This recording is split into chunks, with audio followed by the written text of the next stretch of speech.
I'm baking a cake for my mom. The timer just went off. But I did tell them. No, I told them I'm not going to get it out of the oven because I was going to be on the call. But anyway, welcome. This is Writer's Therapy, and we need therapy because we write. Oh, that was worse than I thought it would be. It was so good. Thank you. I'm glad. I'm my adoring fan. Yes. I can do no wrong. You can do no wrong. If anyone says anything, I will get them. So Kate and I have a fun little holiday surprise for you all next week. And by you all, I mean listener. And by listener, I mean my mom. So next week, in celebration of Christmas, because we both celebrate Christmas, but please enjoy celebrating with us no matter what holiday you celebrate. We are going to do something like cute and like adorable and like funny. So tune in and we might... Can you promise that it's going to be cute and adorable and funny? I feel like we can only maybe hit one or two of those. Nope. It's going to be a Christmas miracle, but it's going to happen. Oh. If we do it before Christmas, is it a Christmas miracle? Yeah, because Christmas spirit is all year round, Kate. Oh, gosh, darn it, lady. The day after Thanksgiving, we have this tradition where we have to go pick out a tree and then decorate the entire house. Aww. And it's like the turkey carcass is still sitting on the counter. We're done with you, Thanksgiving. Yeah, it's like, all right, immediately moving into Christmas. That is the Sunday after Thanksgiving for us. And gathered, like... It's got to be Friday. November 1st, like, you know, holiday movies and holiday music comes out. And we are still decorating our tree, like, in its entirety. So it gets prolonged. It does. We are not very good at just getting things done. But...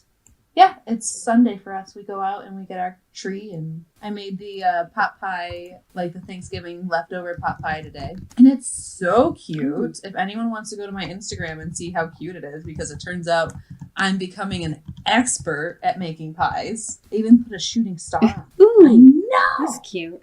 Freaking... Oh, I saw the coolest pie crust the other day. It was like... someone had braided an Ouroboros into I shared that the snake eating its own tail. I shared that on the Coven. Oh, okay. Yeah, I did too. My mom said that to me. I thought that was so smart. Do you follow Pie Lady with Books or whatever her thing is on Instagram? I should now. Oh my gosh, it's so cool. She reads a book and then she makes a pie themed after that book. They're so pretty. Oh my god. Listener, I will put her in the show notes so you can also follow Pie Lady with the crusts and such, because I'm obviously saying her name exactly right. So that's so neat. I know. God. I'm sorry, but like every time I come across like a new influencer or whatever on the internet and they just have the most niche like hobby or craft that is what people are following them for, but it's also like, wow. Okay, there can't be two of you out here. Yes, exactly. There's only room for one person in this really specific hobby. Absolutely. That's hilarious. So we were going to talk about kind of like what makes us read a book and what makes us DNF it, did not finish. Yeah, like go ahead. This is kind of a nebulous idea episode because like there's like been thoughts that kind of go along or kind of adjacent to this theme that you pitched to me 2 minutes before we started recording. No, it's that been like well thought out and planned. Kate's just pulling your chain. Oh, I love how I sound like everybody's like elderly grandpa. Like, no, you don't. My phrase is Kate's pulling your chain. I just sound 90 years old. You gotta start saying things like the bee's knees. I do say the bee's knees. I don't say jeepers. Yeah. No, the bee's knees. Something about a cat. I do say something about a cat too. I can't think of what it is right now. So, Cat's meow? Yeah. No, maybe? No, that can't be. I don't say that. That's too weird. That's even too weird for me. Okay, but yeah, Kate was saying how we just came up with this idea. It's very nebulous. Yeah. Because, like, I'm sorry, like, I had a thought this week that I was like, I guess I could figure out how to finagle this into the conversation. What was it? Oh, you already know about it. So I sent you, this is like, I want to say a week ago, I was like, I got a bad review on Goodreads. Yeah. And the thing was, it wasn't even a bad review. It wasn't, but you were all like, I'm gonna fight her. And I was like, please don't fight her. I mean, I wasn't actually going to find her on the internet or anything like that, but I was really mad at her. So mad. Well, so like, and your avenging angelness of... I will be your protected shield. Know, just the way you responded was like, made me like, oh, okay, I feel better. Yeah, no. My boo-boo has been kissed. Good. Because, like, I told Andrew about that and he was pissed. So... Also, and like, I don't want to, like, so I've been like sitting on it and kind of like wrestling with this, the existence of this review, because it's not so straightforward, I feel like, because she gave me, I think, 4.5 stars. Yeah.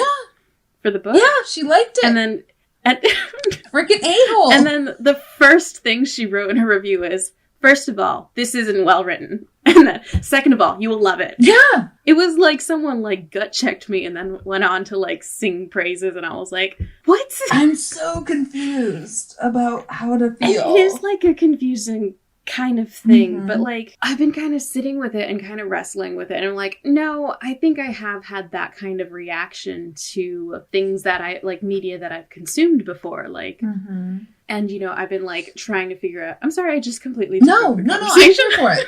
I'm listening. Well, so like it's that whole, am I putting this down kind of internally because I still have this internalized misogyny that this genre is trashy and, you know, it doesn't have any literary merit, or that if that literary merit is the thing by which to judge a book? Does that make sense? Like, what's more important, that you enjoy the book or that you feel you've gotten some important themes out of it? Or that you're smarter for having read it, sort of thing. Like, oh, look at me. I tortured myself when I read this book. Or, like, you know, just a book that kind of leaves you going, wow, mind fucked. Yeah. You know, like, I feel like that's a lot of high literature, or, like, you know, like, like, the bar of what is good is its own nebulous idea. Absolutely. That's, you know, I'm sorry. No, I love that idea. And so, like, when I first, like, read, I'm not going to dunk on Ruby Dixon. I don't want to, because I love her books. But when I first read them, I was like, yeah, I wouldn't call this high literature, but, like, these are bomb. These are stellar. And I recommended them to people. I was like, you gotta read this. It's crazy. You gotta read it. I feel like it's like okay, Ruby Dixon's a great example. She's a fantastic writer, right? Well, it took me a while to like really kind of internally acknowledge it, because for a while I was like, she's really got a formula and you can tell she sticks to it. But at the same time, it's like, she's really nailed her formula. That's not necessarily a bad thing. You have your own set of beats that you've carved out, and you know how to hit them and make them feel new enough each time that it isn't just rereading the same book. But like, sorry. No, you're good. Tirade. You're absolutely good. But like, I feel like if Ruby Dixon decided to write capital L literature and it was formulaic and like her plot and stuff like that, people would deconstruct it and be like, oh, it's so incredible how she, you know, shows how repetitive life is. Da, da, da, da. You know what I mean? Like, people would take the time to think about that and to give it credit, as opposed to writing paranormal romance and therefore automatic check of not a good writer. You know what I mean? Like, it's like... Yeah. It's like it would get the Sally Rooney treatment. Who's Sally Rooney? It was like all over Twitter. People like read her book. She doesn't write romance, but basically what she did is she wrote a romance novel. Like, by all accounts, it fits and could be marketed as a romance novel. Nothing groundbreaking, like within romance standards. But she wrote a good book, and I guess it's literary fiction is what it was marketed as. Course. And people were like, in the literary fiction genre, were like having their, you know, little heads explode, because they're like, oh my God, I didn't know you could write a book where happiness could be valued. And, wow. You know, you can have a romantic relationship that isn't just about the evils of human. Yeah, absolutely. like, you know. Yeah. And everyone who like has read a lot of romance novels was like, guys, like, I get that you guys are all having revelations, but, like, we knew. I saw this No Nuance November where the woman came out, first thing, on Book Talk that was like romance relies too heavily on the miscommunication trope and the third act breakup. And I'm like, woman, you have not been reading romance of the last 15 years.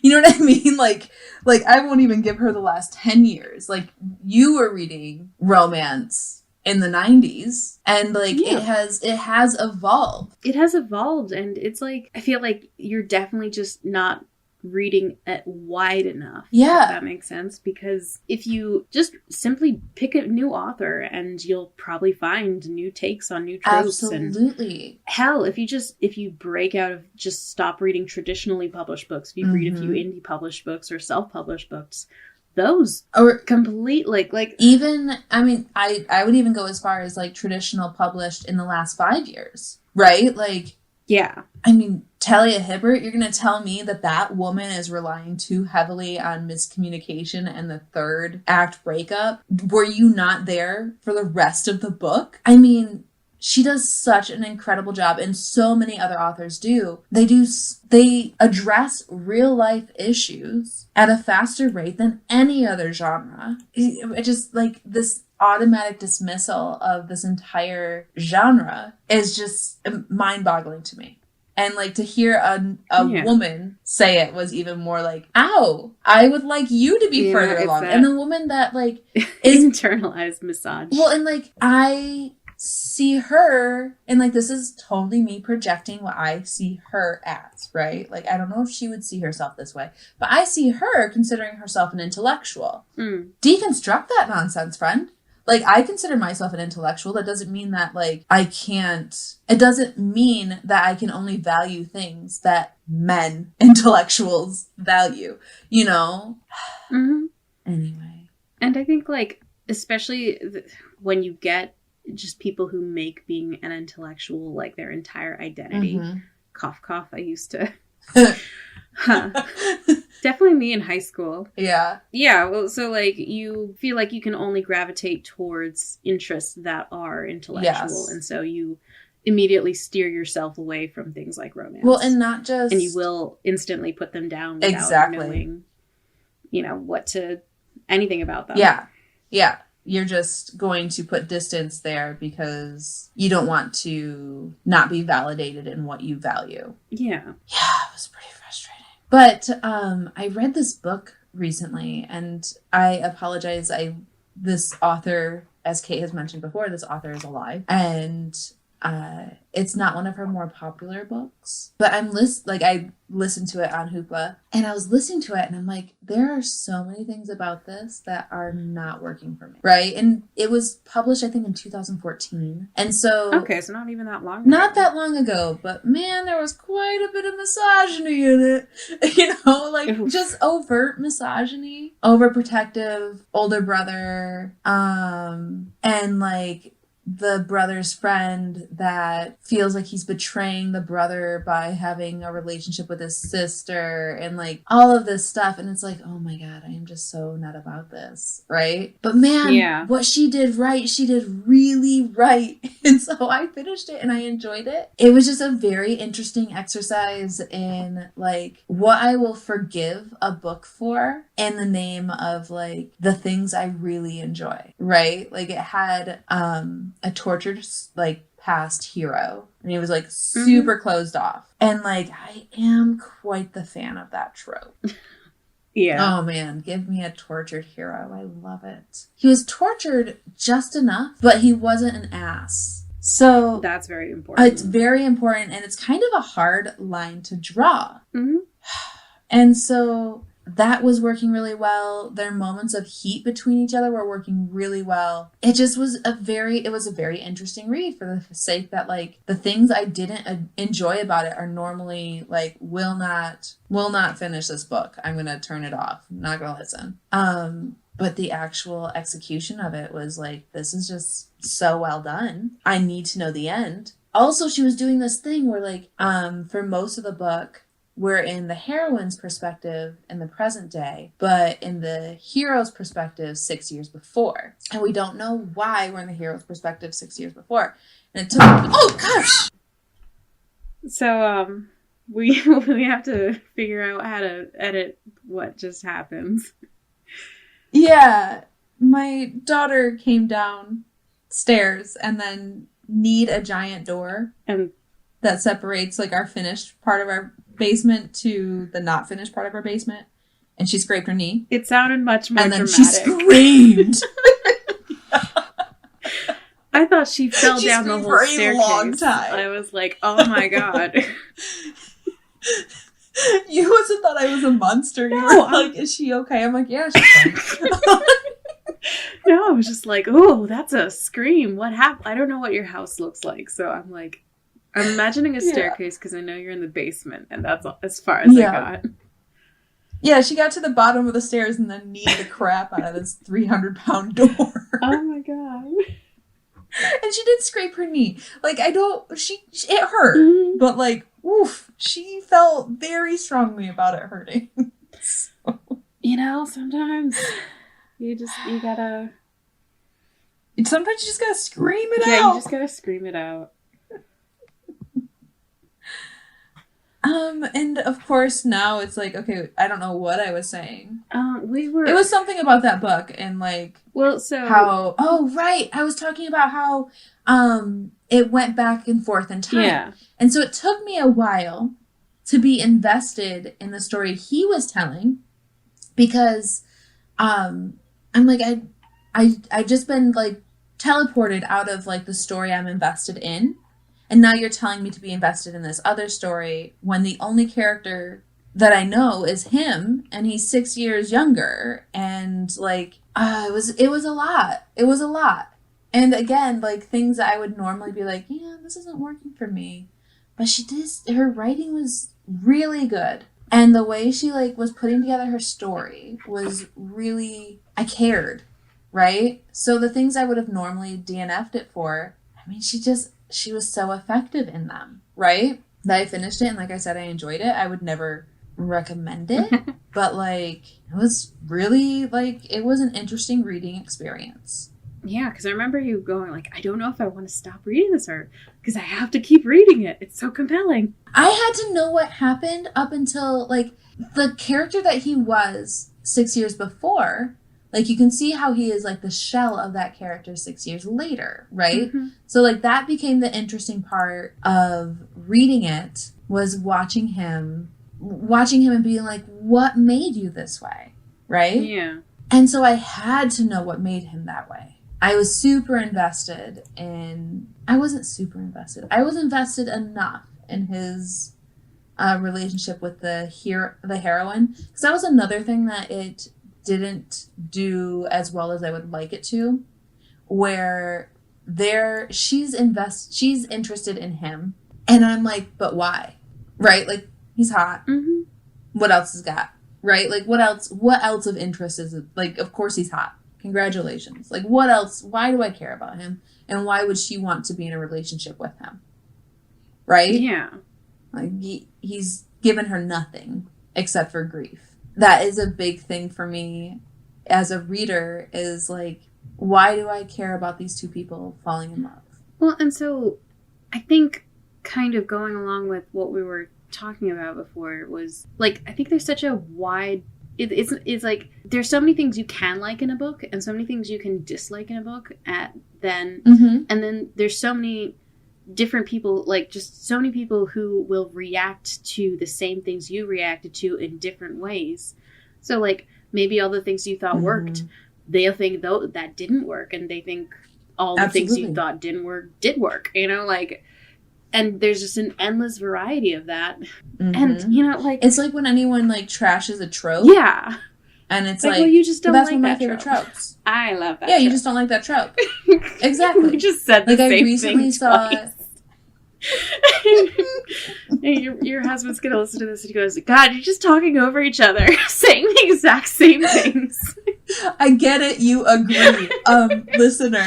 God, introduce someone who doesn't agree with you people. Have some real conversation. My husband listens and he gives us critiques. His feedback's very important. So we know that his feedback is very important to us.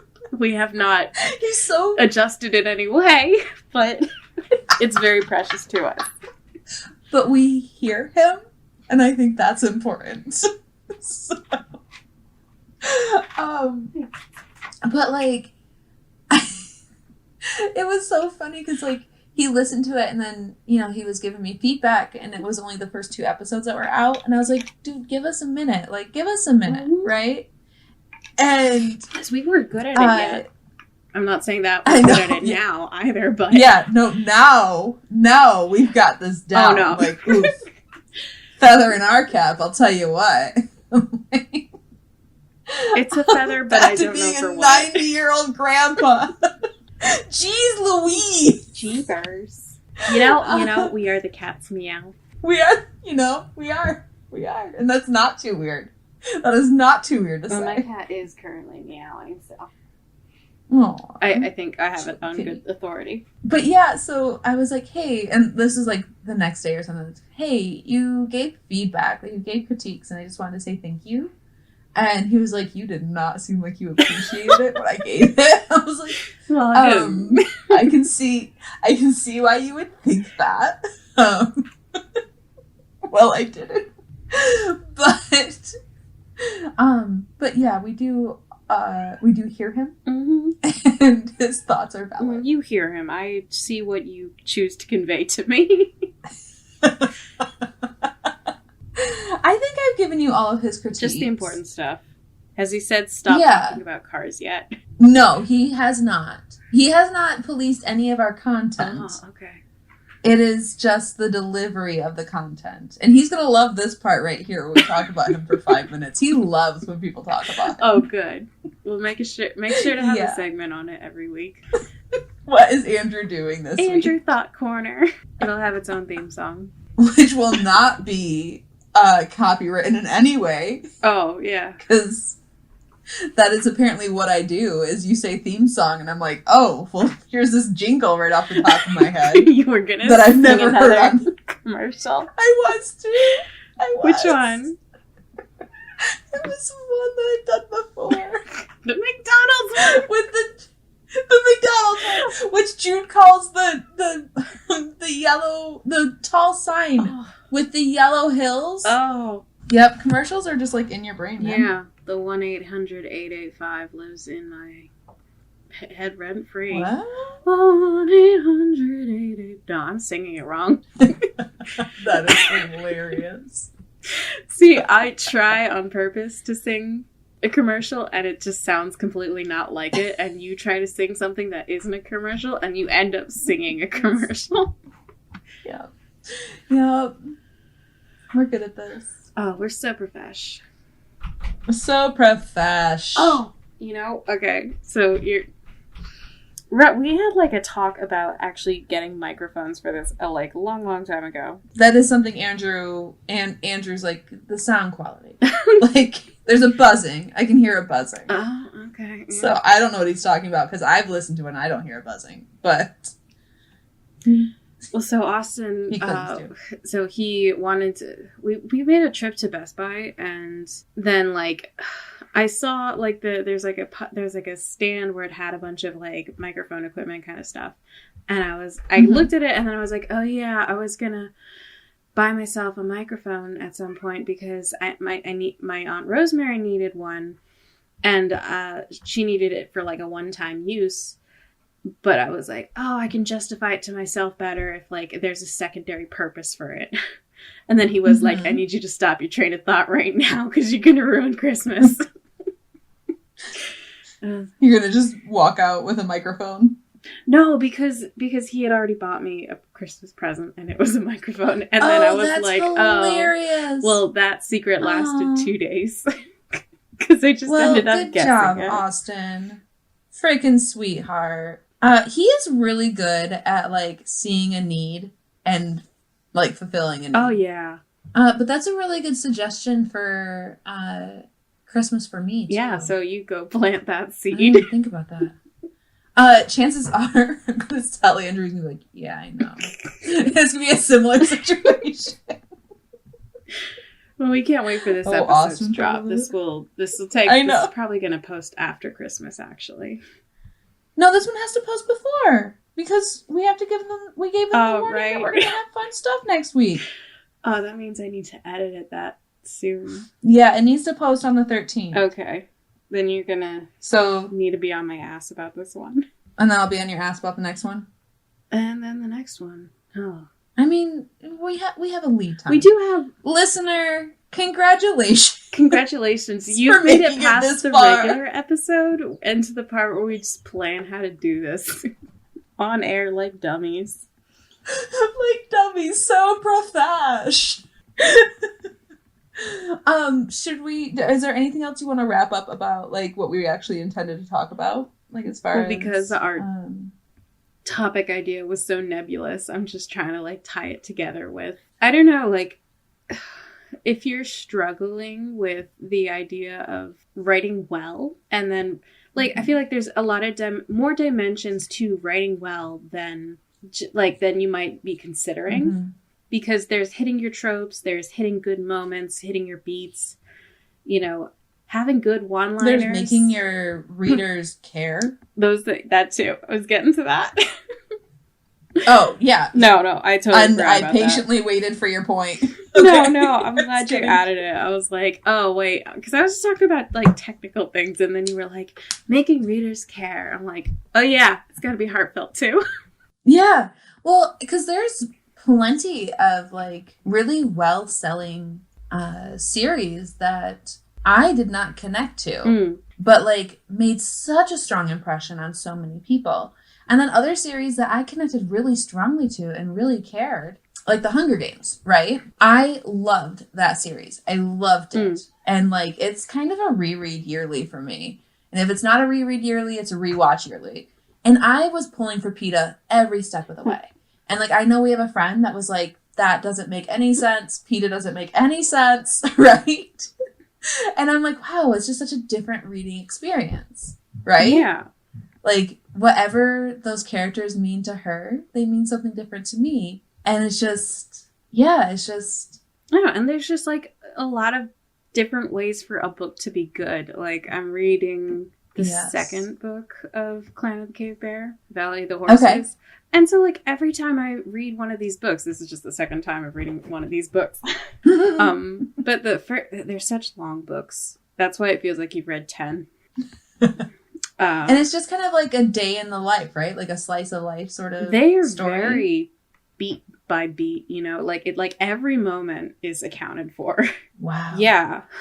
And so, like, it does feel a lot like sitting through an anthropology documentary. But anyway, so, like, I'm always so impressed with, like, just how smart the subject is and how careful she is with her descriptions and how well she teaches. Because it really feels like you're being taught a lesson in anthropology.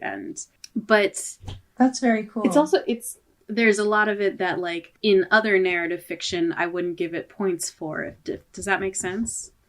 Mm-hmm. Like, it's not a particularly funny book. And not every book has to be funny, of course. But, like, a lot of the times what makes a book good, like, when I say something has to be funny, or no. Because humor is so hard, I think, to really nail. Because I've read so many things where, like, the banter is these two people talking and they think they're so funny, and, like, you can tell this line was supposed to be funny, but you're like, this is the dumbest thing I've ever read. No, you're not saying that, but, like, you're having a moment like, this isn't funny, and it hurts even more because you think it's funny. You telling me that it is makes it so painful. Yeah. And I think we are thinking of the same thing. Yeah, no, it's... and those things, I think that those deflate and they hit so poorly. They land badly. And so it is a sign of good writing and really understanding what you're doing. Yeah, absolutely. When you write something that's actually really funny. Are able to execute it. Like, I think having and being good at humor is a sign of intellect. Does that make sense? It does. I just have never thought about it that way. Well, there is a lot of types of humor that I think aren't great. Like, I'm just going to say Adam Sandler movies because I fucking hate them. There's a time and a place for Adam Sandler for me, for sure. But, like, Like, I had to watch American Pie last night, and I don't even know if that's an Adam Sandler movie, but it really felt like, okay. But it was, like, in that vein of humor. Because, like, I came in at the scene where... It is definitely very, like, college... boy humor, and then it's just aged to college boy now out of college humor, like now grown man, but still college humor in a lot of ways. Yeah. Right? I have a lot of thoughts and feelings about that kind of humor that I don't think would fit in this episode, but... and it, like none of those jokes landed for me, if that makes sense. It does. I'm thinking of, like The Wedding Singer. I love The Wedding Singer. I think it is so cute. And when I think about the things I like about, like, Adam Sandler specifically, like, I love Punch Drunk Love. Okay, I've not seen that one. And I love... Oh, it's not meant to be a comedy at all. Okay. Right? It's very, like... I think you'd like it. It's very, like... Has a lot of artistic decisions. Okay. I love that movie. And it's a romance. And it's so cute. It's honestly, like, the sweetest thing. So I kind of really suggest that one. I love it. Okay, well, we should watch it then. It didn't do well. No? It didn't do well because, everybody associates him to comedy. Yeah, and it's off-brand for and him. it's off-brand. Yeah, but it's freaking adorable. Oh. It has Seymour. Well, okay, so there we go. That's just another, like, example of I don't think this works, but, like, you think it works, and then, you know, like... That's a great point. Oh my gosh, look at us coming full circle. I don't know. So, like, I don't know. It's just like saying, like, when you feel, like, really down about the quality of your writing, I think I'm still working through how to digest this and, like, apply it to my own life. Because, like, I'm going to circle back to that review that I got that, like, wasn't a bad review. It just hurt. No. Yeah. Which is but... It's almost worse because it wasn't a bad no, review. it's not... It right? wasn't... I don't want to say, like, I'm hung up about it in that it devastated me. I got over it pretty quickly. But, like, I've been wrestling in it with a way because it was just weird to me. But at the same time... Yeah, because it was, like... Yeah. If it was just, like, a bad review... And she just, ranted in a way, just, set him up, knock him down, but all of her points didn't sit with you. Then you're like, oh, cool. Like, it's just a bad review. I'm just not her thing. Everything's cool, right? But this girl, like, she was like, she is my thing. I just have critical thoughts about the writing, right? Yeah. Well, and so, like, it did make me think, like, reflect on what that book was to me. Like, when I was writing it, it was very much I'm gonna write a piece of shit, and it's, well, not a piece of shit, but, like... Yeah, I was just about to stop you there. Like, okay, let's go back in time. Well, so sometimes my writing method is, I'm gonna let myself write something completely stupid and shitty, and I'm just gonna let it happen, and then I can clean it up later. But then... That is... what I say is dessert writing. But, like, what I end up doing is that, like, I get so invested in the premise, and part of the premise is, like, the half-baked part of it that is irreconcilable to, I don't know, my standards. And then I, like, just go, okay, I just need to finish this thing and clean it up the best I can, and then push it out a window and hope it flies. But I don't feel like it wasn't... I feel like your end product is a good book. You know what I mean? I mean, I don't want to disagree with you because you're not supposed to dunk on your own books. But I'm going to dunk on my own book and say, I don't think it was good writing either. Really? And, like, kind of coming around to that. What would you have changed about it? Man, that's a rough feeling. No, it's not. It's just an honest feeling. Okay. But I think a rough feeling would what be would like make it... looking at something that I actually thought was, like, my best work, and then hearing that wasn't as good as I thought it was. But what would make it a good piece of writing for you? Well, I would like to give Sovin a personality, the main character, male hero. Okay. He didn't have a personality. There wasn't a lot to him. It was all just kind of in the female main character's head. And I gave her as vapid a voice as I could come up with. Because I was just kind of being silly. Like, let me just write, someone who's, like, not really thinking about their office job. And just kind of getting through it. But I feel like that's also a very relatable perspective. It may be, but I don't think that necessarily makes it good. Mm-hmm. I don't know. Like, I didn't approach it very seriously. And while that made it easier to write, I don't think that made it necessarily better. But in some ways that allowed it to be funny in ways that, like, I don't want to call my own thing funny. I'm taking that back. I think it is funny, though. And I think that's, like, the whole reason why people have, like, connected so strongly with it is, like, everybody comments that, like, they laughed out loud reading it. Well, like it was, I don't want to call it funny. I just want to say, like, I was experimenting in a different type of humor than I usually do. Okay. And I know some jokes didn't land because I really tried to throw in a girl boss joke and I just couldn't fit it. And, and like that's, I don't know. Yeah. I'm at this point where I'm just rambling without a brain. But, like, so, like, the girl boss joke, like, it was one joke. One piece of rice goes bad in the bag. Like, does that mean all of the rice is bad? Like, it's one piece of rice. And this might be, like, the worst example ever because I don't know if that's actually true. You don't know how rice going bad works. I'm not a rice expert. Me neither. But, like, my point is, like, it's more than one joke. And it's more than, like, one character. Okay, so he didn't have much of a personality. Like, if you were to ask me, like, hey, what's he about? I'd be like, magic and her? Right? Yeah. But, like, he had some lines that really gutted me, man. Like, he had some lines that were like, oh, man, that one hit. That one hit its mark. He's not without his value. I have no qualms recommending it to anyone. Right? It's not like I'm recommending this because she's my friend. I'm recommending this because I love this book and I think you should read it. It's funny and it's hot and you should totally read it. Like, I think it successfully does what it's meant to do. I have to cut you and off. And I think that is also... because you have to cut me off. I really didn't want this to be like I'm fishing for compliments kind of thing. I just wanted to be honest about, like, what I felt like the quality of it was.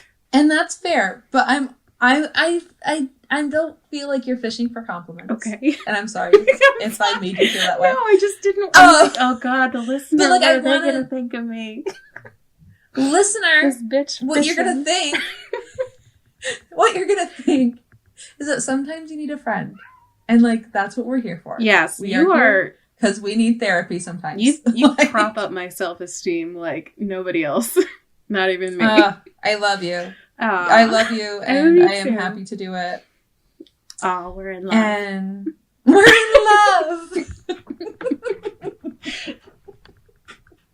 Well, on that happy little note, should we say Merry Christmas to everybody? And we'll have, like, a real Merry Christmas next week. I think we have to say Happy Hanukkah because this will drop closer to Hanukkah. Happy Hanukkah! Happy Hanukkah! I saw the best Happy Hanukkah post, which was, like, somebody had put those, like, you know, those silly air-blowing car dealership kind of things? I saw that. And they were like, we're going to make 9 of them on the front lawn, and they're going to blow around in the wind. Yes. That was so cute. I've never loved anything so much. I think everyone should do that. Should we probably put that in our show notes? Oh, we should. For that. Yeah, absolutely. All right, so I have Pie Lady makes pie crusts and link to that picture. Awesome. Listener, we love you. We love you. Especially since you're mom.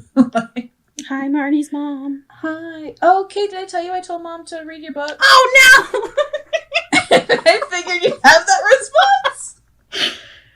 I did tell her, like, hey, Mom, it's pretty explicit. And she's like, as long as it's not your writing, I'm fine. So. She's gonna come back to you and be like, why did you recommend to me a book with 3 dicks in it? My mom absolutely will not have a complaint about it. Like, not to be creepy about my relationship with my mom, but, like, she's pretty chill about things. Like, there's no way she's gonna be like, oh my God, I'm scandalized. Like, she'll be fine. Like, she just can't read my writing. There's the line. In those moments. That's the line. And it was so funny because, like, I told her, like, hey, Mom, skim past it, right? Like, just skim past it. And she's like, okay. If I read it, I'll never tell you. I'm like, okay, thanks, Mom. Appreciate it. And then she was like, you told me to skim past it. And I was like, okay, I'm a big girl. I can read it. And then I started reading. I was like, nope, gonna skim right past this. But she was right. Can't read this. So, yeah. I am the line. So, everything else is fair game. I don't think I told her that he has 3 dicks, though. Oh. If she hasn't read it by now, she knows now. Oh. So... Have fun reading Marty's Mom. We love you guys. Bye.